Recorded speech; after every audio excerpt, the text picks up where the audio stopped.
recent years, we have become a country that fears and indeed obsesses over the word cholesterol, with many opting towards a diet of low-fat foods in order to lose weight. But what we may not know is that this could be the very thing that's driving us even further to becoming the most obese country in Europe. Joining me now to tell us more about this is the man leading the campaign against excess sugar consumption. He's leading UK cardiologist, Dr. Asim Malhotra. Good morning, sir. You're very welcome. You're in for conferences in Galway in November 3rd and 4th.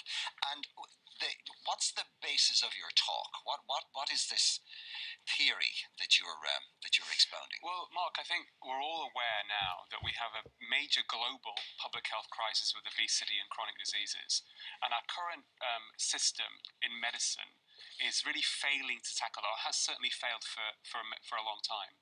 And part of the reason is that we've ignored the impact of lifestyle and health, and we're also over-medicating people. Just to give you an example, it's now estimated that prescribed medications are the third most common cause of death after heart disease. That was one of the things in the notes that really scared me. That's the third highest.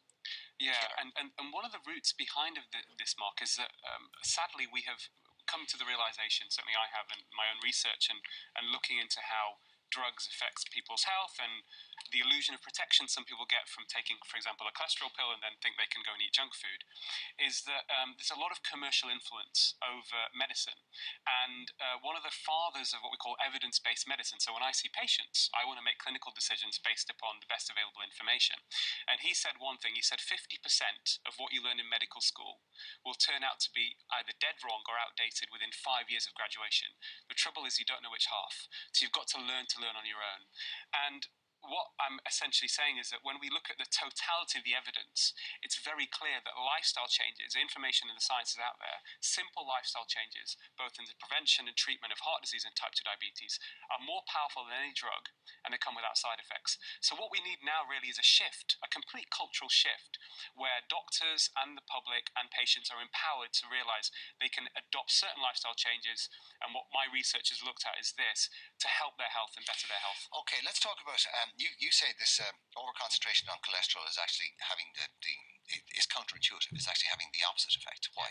I think the first thing, we actually have to change the public health message, really. And what I tell my patients is stop fearing cholesterol, instead make it your friend. I think what many people have forgotten, certainly within medicine as well, is that cholesterol is one of the most vital molecules in the body. We would die without it. It has so many functions, so many roles in production of hormones. I think an awful lot of people would be shocked to hear you say that. No, absolutely, neurological function. But when it comes to cholesterol as a risk factor for heart disease, Mark, I think what's interesting is, unless your cholesterol is extremely high, then actually there isn't a very strong association with what we call total cholesterol and heart disease. And it's all about the profiles and good cholesterol, bad cholesterol. I was involved in some original research last year with 16 international scientists, and what we did is we looked at people over the age of 60. Most people who have heart attacks tend to be over 60. And what we tried to look at is the so-called bad cholesterol, LDL. Was it associated with heart disease? We found there was no association. Not only that, the higher your LDL, the so-called bad cholesterol, the less likely you were to die. And the reason for that is probably because cholesterol has some involvement in the immune system and protects elderly people from infections and pneumonias and that kind of thing. But it's really quite extraordinary. It's a bit of a U-turn. In fact, I see patients who come in with fear of God has been put into them by and unwittingly by the doctor, saying, I've been told my cholesterol's high, they're over 60. I say, congratulations. But the accepted wisdom has been the opposite of what you're saying. Why is that? Well, as I said, science evolves. The problem is a lot of the establishment and medical science and people who have made their careers and who get a lot of money from drug industry based upon this, and there's a lot of money that come, the whole industry around cholesterol-lowering foods and drugs. I mean, it's a multi-billion-dollar industry, so overcoming that will take time, but people have to accept the science is changing. We have more information now, and our approach should be different. And, very simple lifestyle changes, Mark, which basically there's no market for the model to promote, healthy eating, walking every day. You don't need to join a gym to get the best benefits for your health.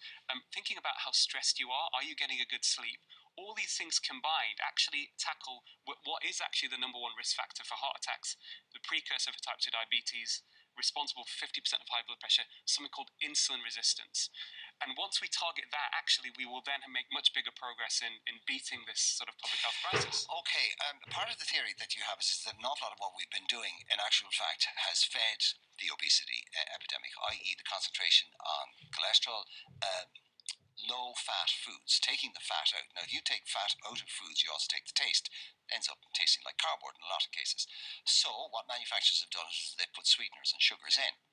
Now, I heard a lady who's on one of the major government advisory committee in the US. She's an advisor to President Obama on diet and nutrition and health. She's also a senior person in the World Health Organization, and she actually described sugar as possibly the most dangerous drug of the 21st century. Now, I don't know whether you subscribe to that or not. Yeah. Or I think she's got a valid point. I mean, I've written and said that sugar is public enemy number one in the Western diet now because it's added to so many foods. And what's happened is people have been misled by marketing claims for low fat, proven to low cholesterol, heart healthy. A lot of these foods are loaded with excess sugar, which we know doesn't have any nutritional value. There's no biological requirement.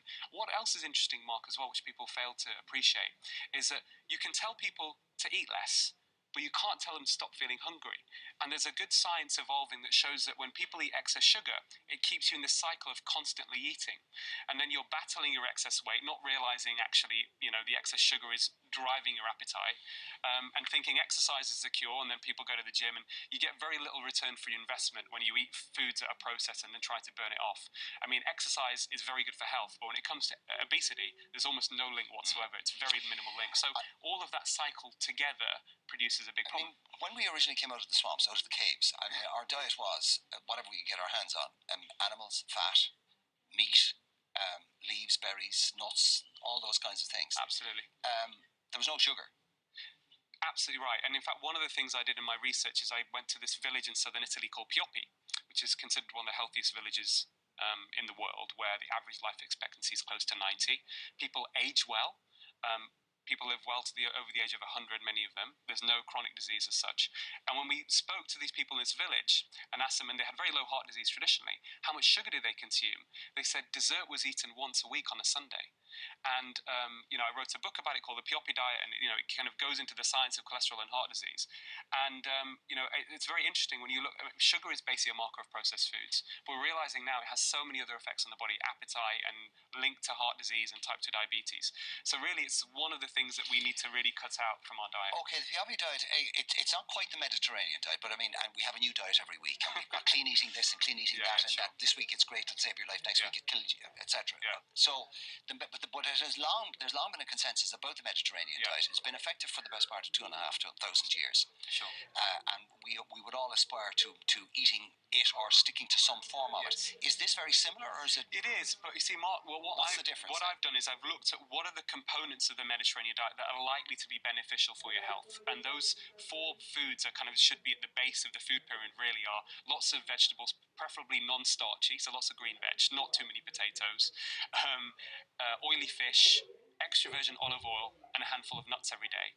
And the refined carbohydrates, the wheat and the pastas and that kind of thing, in these traditional Italian diets, they didn't have it as a main course. It was always a starter with the olive oil and no sugar, so it's not going to have that much of an adverse effect on your health.